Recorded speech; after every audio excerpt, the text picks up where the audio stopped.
Hello everyone, welcome back to the channel. तो आज की इस वीडियो में हम लोग करने वाले हैं हमारी क्लास 9th की साइंस का फर्स्ट चैप्टर। क्लास 9th की जो साइंस है इसका फर्स्ट चैप्टर है हमारे पास मैटर इन अवर सराउंडिंग्स। तो मैटर आप लोगों को पता है क्या होता है। मैटर कोई भी ऐसी चीज़ होती है जिसमें कि मास हो और वो स्पेस ऑक्यूपाई करे, उसी को हम मैटर बोलते हैं। सराउंडिंग्स क्या होती हैं? हमारे आसपास की जो भी जगहें हैं उन्हें हम सराउंडिंग्स कहते हैं। हमारे आसपास जितनी भी चीज़ें हम देखते हैं, ठीक है। तो हम लोग इस चैप्टर में मेनली ये देखने वाले हैं कि हमारे सराउंडिंग्स में जो भी मैटर प्रेजेंट है उसकी क्या क्या प्रॉपर्टीज़ हैं, ठीक है, कैरेक्टरिस्टिक्स क्या क्या हैं उसकी, इन सब चीज़ों के बारे में हम लोग देखने वाले हैं इस चैप्टर में। तो सबसे पहले तो बात करते हैं मैटर क्या है। सो matter is anything which has mass and it occupies space is called matter. अब ये जो मैटर होता है ये बनता किससे है? तो जो मैटर होता है ये बनता है छोटे छोटे पार्टिकल्स से। ये जो पार्टिकल्स होते हैं मैटर के, ये बहुत ही ज़्यादा छोटे होते हैं। They are very very small and इतने ज़्यादा छोटे होते हैं कि हम अपनी नेकेड आइज से इन पार्टिकल्स को नहीं देख सकते, ठीक है। मैटर की 3 स्टेट्स होती हैं, हम लोग को पता है, बचपन से हम लोग पढ़ते आ रहे हैं मैटर की 3 स्टेट्स के बारे में, सॉलिड, लिक्विड और गैस, ठीक है। इस चैप्टर में हम लोग सॉलिड स्टेट के बारे में पढ़ेंगे, लिक्विड के बारे में पढ़ेंगे, गैस के बारे में पढ़ेंगे। इन सब की प्रॉपर्टीज़ पढ़ेंगे हम लोग, ये सब कैसे कैसे अफेक्ट होती हैं, इन सब चीज़ों के बारे में भी हम लोग पढ़ेंगे इस चैप्टर में, ठीक है। तो आगे बढ़ते हैं। अब बात करते हैं पहले तो पार्टिकल्स के बारे में। मैटर की जो पार्टिकल्स होते हैं इनकी कैरेक्टरिस्टिक्स क्या क्या होती हैं।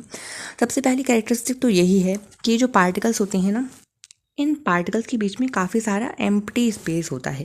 अब ये कैसे पता? देखो, जब भी हम लोग पानी में चीनी घोलते हैं, नमक घोलते हैं, या जब भी नींबू पानी बनाते हैं, तब क्या होता है कि जो सॉल्ट या शुगर के पार्टिकल्स होते हैं ना, ये टूट जाते हैं, और जो वाटर के पार्टिकल्स या आप कह सकते हो वाटर के मॉलिक्यूल्स होते हैं, उनके बीच में जो एम्प्टी स्पेस होता है वहाँ पर जाके ये लग जाते हैं, जिससे कि हमें क्या लगता है कि चीनी मिल गई है, घुल गई है इसमें, ठीक है, चीनी डिज़ोल्व हो गई। लेकिन असल में क्या हुआ है, जो शुगर है वो एम्प्टी स्पेस में जाकर के छुप गई है।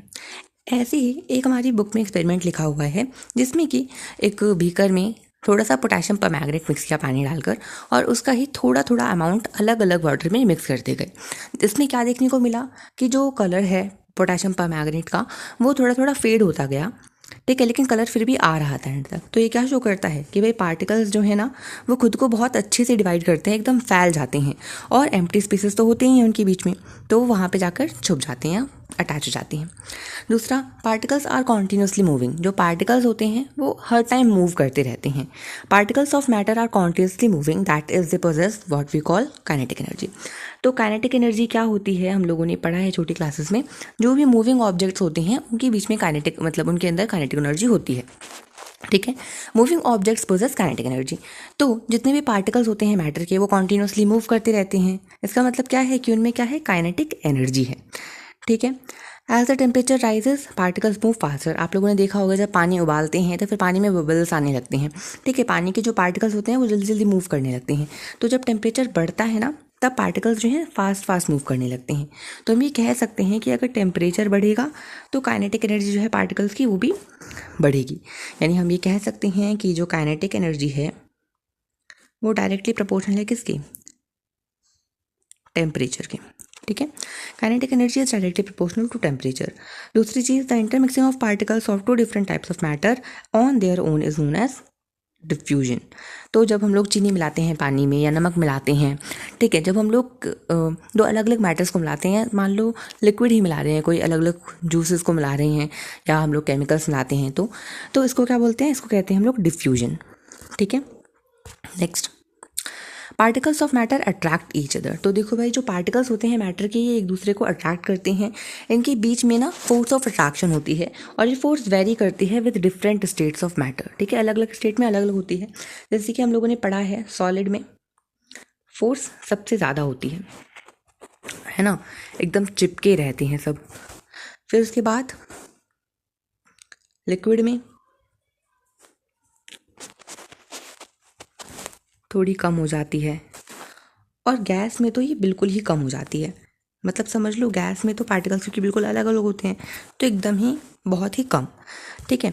तो जो बेसिकली जो मैटर के पार्टिकल्स होते हैं ये एक दूसरे को अट्रैक्ट करते हैं, और इसी की वजह से जो केमिकल कंपाउंड्स होते हैं ना उनमें बॉन्ड भी बनता है। अगली चीज़, ठीक है, तो अब हमारी बुक में कुछ इन टेक्स्ट क्वेश्चन हैं, उन्हें हम लोग करते हैं।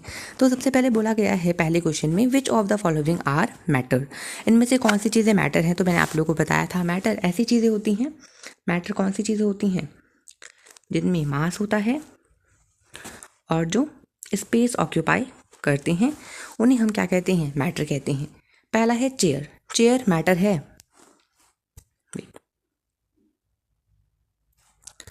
चेयर, हाँ चेयर तो मैटर है, क्यों, क्योंकि इसमें मास भी होता है, स्पेस भी ऑक्यूपाई करती है। एयर मैटर है, हाँ है, एयर भी मैटर है। ठीक है, हमारे आसपास एयर है, दिखती नहीं है बट गैसेस तो मौजूद हैं, और गैस क्या है, मैटर की एक फॉर्म है। लव, लव नहीं है, लव नहीं है मैटर। ठीक है, दिखता नहीं है हमें, दिखती तो गैसेस भी नहीं है, लेकिन लव में ना ही मास होता है ना ही ये स्पेस ऑक्यूपाई करता है, ये एक फीलिंग है।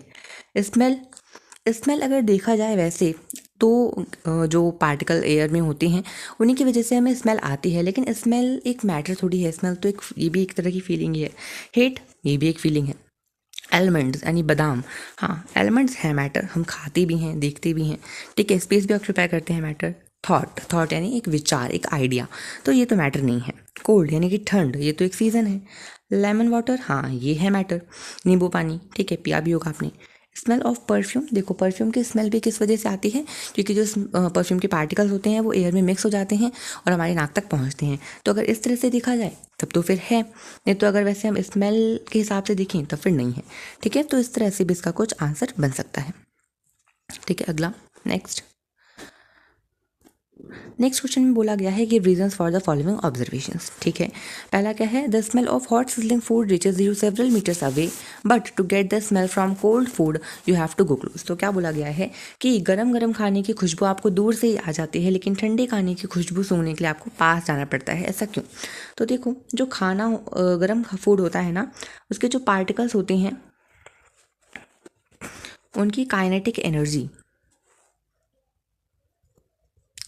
बहुत हाई होती है।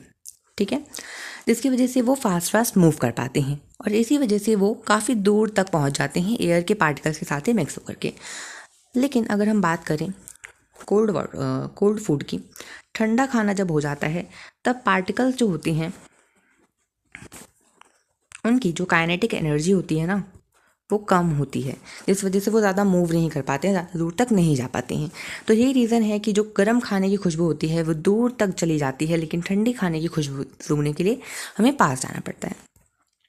ठीक है, next, a diver is able to cut through water in a swimming pool, which property of matter does this be observation show.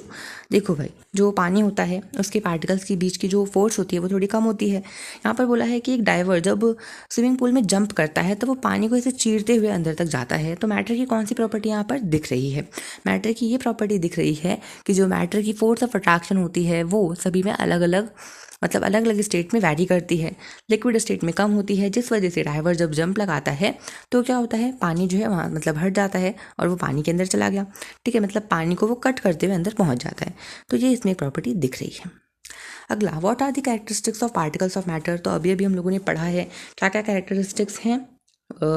एक तो भाई एम्प्टी स्पेस होता है बहुत ज़्यादा। ठीक है, पहली कैरेक्टरिस्टिक तो यही हो गई।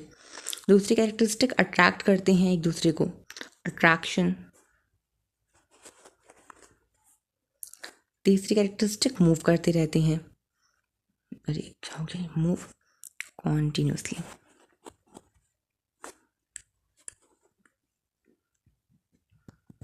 मूव करते रहते हैं कॉन्टिन्यूसली, क्यों मूव करते हैं, क्योंकि इनके अंदर होती है काइनेटिक एनर्जी। काइनेटिक एनर्जी को ऐसे शॉर्ट में के ई लिखते हैं और पोटेंशियल एनर्जी को शॉर्ट में से पी ई लिखते हैं, टोटल एनर्जी को ऐसे टी ई लिखते हैं। ठीक है, तो जो पार्टिकल्स होते हैं उनके अंदर तो सिर्फ क्या होती है, काइनेटिक एनर्जी ही होती है। ठीक है, तो इस वीडियो को हम लोग यहीं तक रखेंगे, आगे के जो टॉपिक्स हैं उन्हें हम लोग करेंगे नेक्स्ट वीडियो में cover. So till next video, bye.